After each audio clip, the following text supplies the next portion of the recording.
Yesu alipoiona imani yao, akamwambia yule mwenye kupooza, mwanangu, umesamehewa dhambi zako. Bwana Yesu asifiwe. Na mimi nasema jioni ya leo, Mungu anaenda kukusamehe dhambi zako zote ulizozifanya. Jina la Bwana libarikiwe.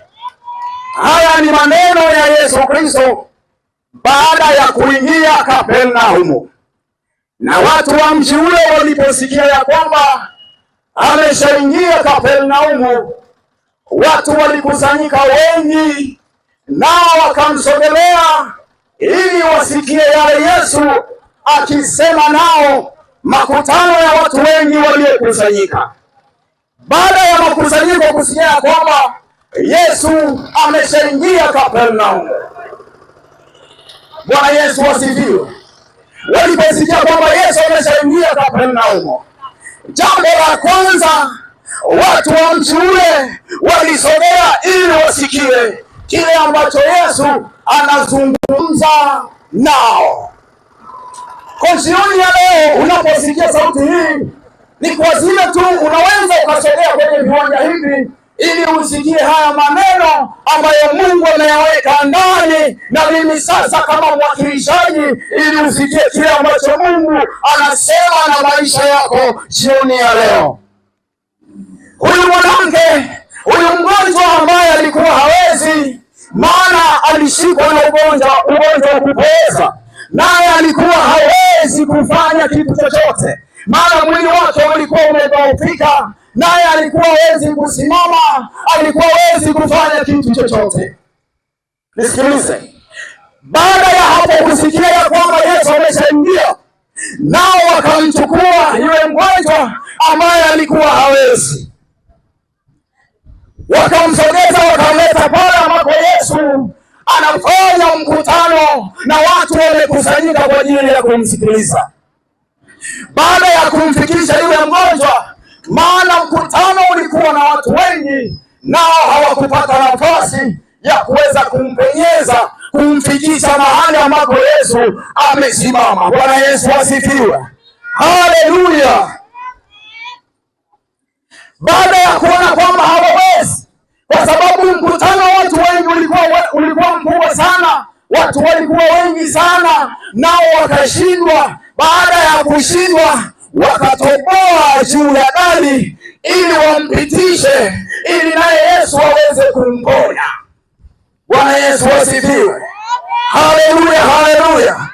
Baada ya kugundua Yesu na kuona kwamba kuna mtu ametoboa juu ya dari, nao wanamleta, nao wanamsogeza karibu na Yesu.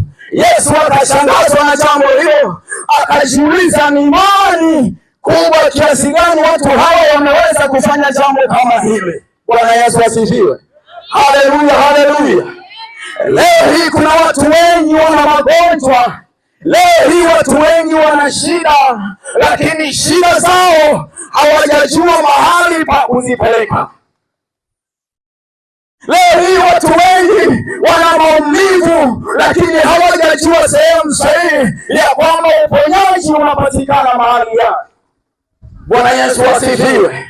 Haleluya, haleluya. Leo hii kuna watu wana shida, lakini zile shida zao hawajajua ni mahali gani wakifika nao shida zao wataweza kuzitatua. Bwana Yesu asifiwe. Kama wakumbuka, kabla mimi sijaokoka, shida zote ama shida nyingi ilikuwa ni kwa waganga wa kienyeji. Maana tuliamini kwamba tukishaenda kwa waganga nasi tutaweza kupona na matatizo yataweza kuondoka. Bwana Yesu asifiwe. Haleluya. Wakati ulipotimia, wakati ulipofika, nikaja nikajua njia sahihi ya matatizo yangu ni kwa Yesu Kristo wa Nazareti.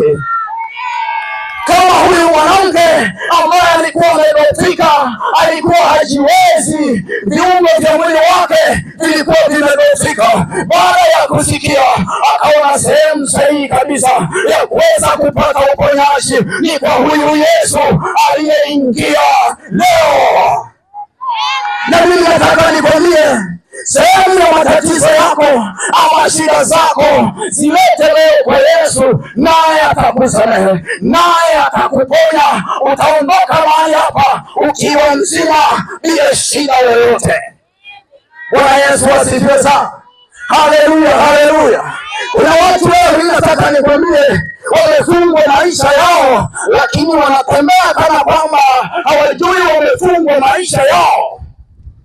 Leo hii kuna watu wanatembea hawajui kwamba fikira zao zimeshafungwa. Bwana Yesu asifiwe. Lakini Yesu jioni ya leo anakutaka, pamoja na matatizo uliyobeba, pamoja na shida ulizozibeba, Yesu anakuhitaji. Hivi ulishawahi kujiuliza, kwa nini mimi Mungu ameniumba na akaniweka hapa duniani? Lengo la Mungu mimi duniani ni kufanyaje? Ulishawahi kujiuliza kwamba mimi Mungu aliniumba kuwa hivi nilivyo?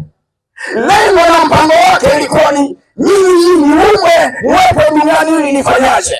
Ulishawahi kujiuliza? Lakini kwa sababu watu hawajui, leo hii wamekaa kwa waganga wa kienyeji. Watu wameenda kupiga ndagu, wengine wameshaharibu watoto wao kwa sababu ya fedha, kwa sababu ya mali. Bwana Yesu asifiwe. Haleluya. Ukishakaa na kutafakari ndani ya fahamu zako, ukajiuliza, mimi nipo kwa kusudi la nani hapa duniani? Itakufanya ubadilike kuanzia leo. Itakufanya ugeuke kuanzia leo. Ni kwa sababu watu wanatembea hawajui kusudi la mimi kuishi duniani ni lipi. Wanajikuta wanahangaika huku na kule, wanahangaikia maisha, wanahangaikia kazi zao, wanahangaikia biashara zao, hawajui mpango wa Mungu kumuumba mwanadamu duniani ili amwabudu, ili amsifu, ili amtukuze. Haleluya. Nataka nikwambie kitu. Kaa sana kwenye biashara unazozifanya. Kaa sana kwenye mipango hiyo mibovu unayoifanya. Lakini ipo siku moja dunia itakapogeuka, dunia itakapobadilika, fedha zako hazitakuwa na msaada. Marafiki uliojitengenezea hautakuwa na msaada. Kuna wakati utakapofika Mungu peke yake aliyewaumba wanadamu duniani ili wafanye ya kumpendeza, ndicho kusudi la Mungu kumuumba mwanadamu duniani. Mungu anajivunia mwanadamu duniani anayetembea kwenye haki, anayetembea kwenye sheria zake. Haleluya, haleluya. Unajua kwa sababu gani? Mpaka imefika sehemu serikali ya Tanzania juu ya Mama Samia ipo sheria. Mahali iposema sheria, kuna sheria. Tumezungukwa na sheria. Lengo la sheria, ulishawahi kukaa na kujiuliza kwa nini kuna sheria? Ni kwa sababu ya wale waovu, ni kwa sababu ya wale wanaokosea, ili sheria iwarudishe kwenye msingi ulio sahihi. Bwana Yesu asifiwe. Haleluya, haleluya. Lakini nataka nikwambie jioni ya leo, ipo sheria ya mbinguni ambayo Mungu mwenyewe ameiweka. Ni zaidi ya sheria ya Mama Samia, ni zaidi ya sheria ya serikali yetu ya Tanzania. Ukizaokoka, ukizaruhusu kutoka ndani ya moyo wako ya kwamba ninamkiri Bwana Yesu awe Bwana na Mwokozi wa maisha, naye Mungu atakubadilisha, kwa sababu atahamisha, atageuza ile nia ya kutoka ndani ya moyo. Bwana Yesu asifiwe. Haleluya, haleluya. Unajua mtu anafanya tu, lakini kitu kiko ndani ya moyo. Bwana Yesu asifiwe sana. Haleluya, haleluya. Sheria ya Mungu ambayo mwanadamu inamtafuta, sheria ya Mungu ambayo mwanadamu inamhitaji. Mungu anahitaji wanadamu waokoke ili wamtumikie, Kusudi la Mungu si kwamba ufanye kazi zako. Imefika sehemu wanadamu, ukishafunuliwa yale wanaoyafanya, yale wanaoyatenda, unaweza ukatoa machozi na ukalia. Kuna watu wameua ndugu zao, kuna watu wamefunga ndugu zao, wamefunga fahamu zao, ni kwa sababu ya mali. Kuna watu wameua watoto wao kwa sababu ya fedha.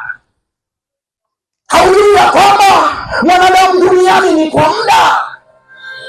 Bwana Yesu asifiwe. Haleluya, haleluya. Mahali pote Yesu alipokuwa anapita, lengo lake ni kuleta habari kutoka kwa Baba. Yeye ilikuwa ni uponyaji na kueleza habari ya kutoka kwa Baba. Lakini leo hii wanadamu wamejitengenezea mazingira ambayo eti mimi nikiishi duniani nisiishi kwa kuhangaika, mimi niheshimike. Eti ukiwa na pesa unaishi kwa kuaminika. Hapana, huo ni uongo. Bwana Yesu asifiwe. Ukichakana kujiuliza na kutafakari ya kwamba mpango ama kusudi la Mungu kuniumba mimi ili nifanye nini? Bwana Yesu asifiwe sana. Haleluya, haleluya. Kuna watu wengine leo hii wanatembea wamefungwa fahamu zao, wamefungwa maisha yao. Bwana Yesu asifiwe. Haleluya, haleluya. Unakuta mtu amekaa tu na unafikiria hivi, huyu alizaliwa hivi? Unakataa. Ukiwauliza wenyeji wa mahali pale, hivi huyu alizaliwa hivi? Wanasema alikuwa mzima tu, ni kwa sababu ya mali. Bwana Yesu asifiwe. Haleluya. Makutano, ukiwa kwa Yesu upo kwenye neema. Ukiwa kwa Yesu upo kwenye raha. Kwa nini uteseke? Kwa nini uhangaike? Kitabu cha Yohana sura ya 16, sura ya 14 mstari wa 16, Biblia inasema, mimi ni njia ya kweli na uzima, mtu hawezi akafika kwa Baba ila kwa njia ya mimi. Bwana Yesu asifiwe. Kuna watu leo hii wamejitengenezea historia ya kwamba wao bila mganga maisha hayaendi. Bwana Yesu asifiwe. Yesu anakuambia yeye ni njia ya kweli na uzima, mtu hawezi akafika kwa Baba pasipo kwa njia yake. Bwana Yesu asifiwe. Haleluya, haleluya. Mungu anakuhitaji jioni ya leo. Haijalishi ya kwamba ni madhambi mangapi umeyafanya na unayoendelea kuyafanya, Mungu atakusamehe, Mungu atakuponya, Mungu ataondoa kiu. Bwana Yesu asifiwe sana.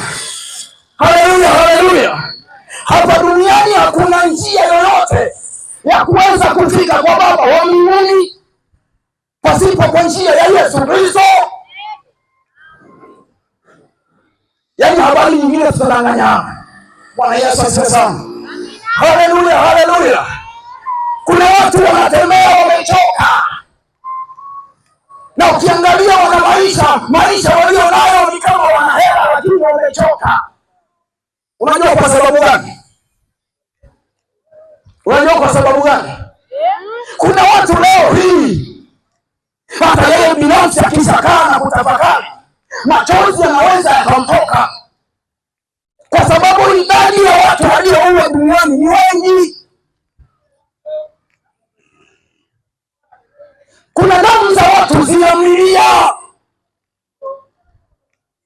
kwa sababu ya fedha.